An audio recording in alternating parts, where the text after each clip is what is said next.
Artis peran Rieke Diah Pitaloka bingung kenapa dirinya belum juga dapat pasangan baru usai 8 tahun menjanda. Rieke Diah Pitaloka menduga dirinya dianggap seperti karakter oneng oleh para laki-laki di sekitarnya.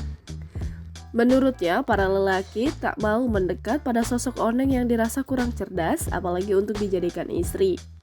Sembari tertawa, Rieke Diah Pitaloka merasa heran tak ada yang mau pada dirinya yang sederhana dan baik hati. Meski saat ini belum ada sosok yang sedang dekat dengannya, Rieke akan terus berusaha untuk mendapat pendamping hidup yang baru. Sekedar informasi, Rieke Diah Pitaloka masih menjanda pasca berpisah dari Doni Gahral Adian pada 2015 silam.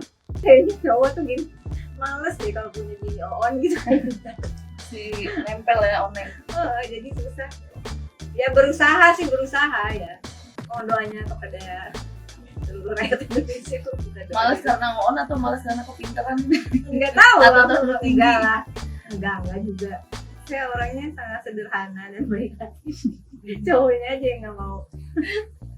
Emang yang lagi deket dari kalangan mana sih? Dari kalangan Sultan kayaknya. Enggak dulu. Sultan Brunei.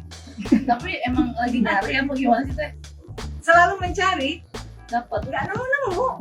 Masih mungkin bener jodoh itu di tangan Tuhan. Tuhan belum mau buka gitu, mesti dipegangin aja. Jangan lupa subscribe, share, komen, dan like ya!